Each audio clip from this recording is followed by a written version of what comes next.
Talk. I'm Patrick Fenton. And I'm Greg Rosser. We're here sitting down with The Legend of Zelda Wind Waker HD, recently released for the Wii U.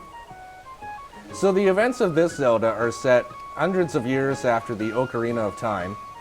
And in this world, it's been flooded over completely, and because it's a whole complicated Back to the Future thing, but the hero of time vanished from time.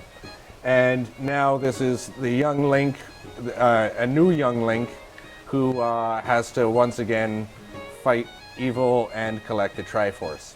The Zelda games, going back way back, have always had the structure of finding the Triforce and collecting items which make you stronger and able to beat various puzzles and enemies throughout the game.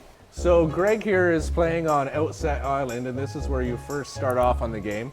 He's not even wearing his traditional Link garb. He's got to go over and visit grandmother to get that.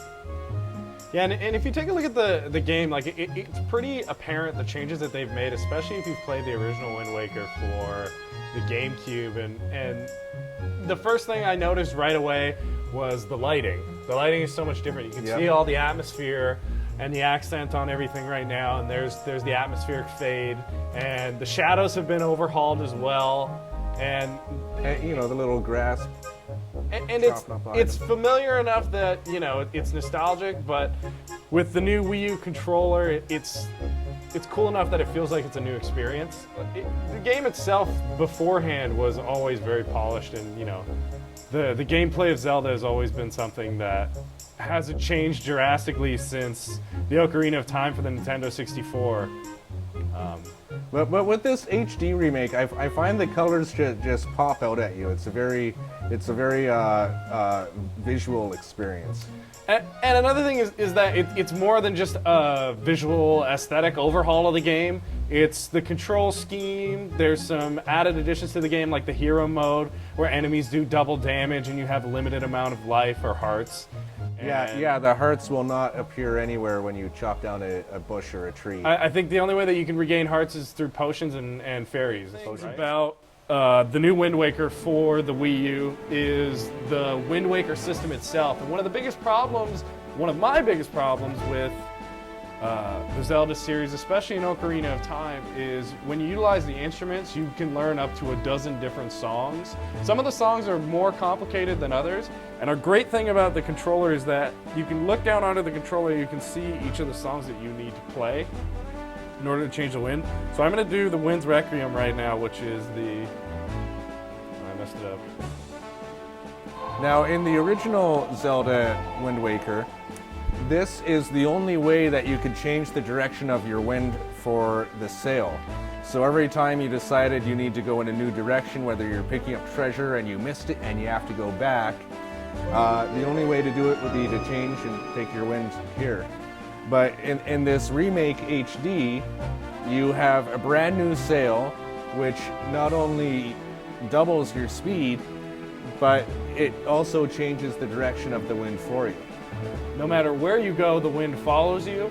It makes traveling the ocean a lot more enjoyable, which I think is what the intent that Nintendo had when they originally made this game, this sandboxy, to make it feel more immersive.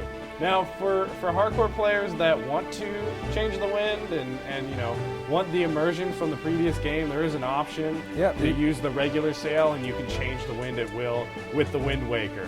But for people like me, I prefer it. It's just another aspect of the game that you don't need to worry about, and it makes the immersion and the flow of the game feel significantly better than the original for the GameCube, when you had to continuously change the direction of the wind. It's almost worth buying the game itself to experience it again. One of the big things Nintendo aimed to do with this remake is just streamline the process. Even when you're sailing and you stop to pick up a piece of treasure, even the animations when your hook goes down and pulls up the treasure chest, even that has been streamlined. Right now we're going to show some combat. This is one of the islands in the game called Shark Island, and they have a little bit of a gauntlet that you can run, which is enemies continuously spawn, and you have to fight them. So we'll show off some of the combat stuff. I'll show you guys some of the counter moves here. See, that's one of the great parts about this game. There's dozens of islands, and each one, not all of them have gauntlets like this, but each one has something to discover on it. And then, of course, there are the islands with the dungeons, the main character points, but there's all sorts of islands and platforms with enemies in between, with all sorts of fun challenges like this. And this is very intense right now. There are a number of enemies that you need to fight to complete this. And one thing that the Wind Waker introduced was a new counter system, which is when an enemy attacks, you will get an option to press a button which will engage a counter move. There we go. There we go. Oh, missed him. I didn't end up getting the counter move off, but the counter move is one of the new things that they introduced into the game, and it just adds another aspect of the game, which is really great.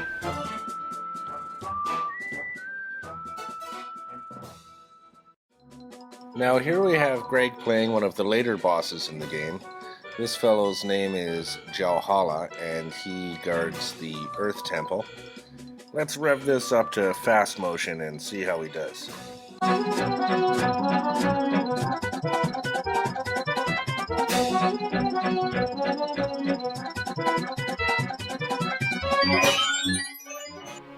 All in all, Nintendo's remake of The Legend of Zelda Wind Waker HD addressed all of the core issues with the original GameCube incarnation.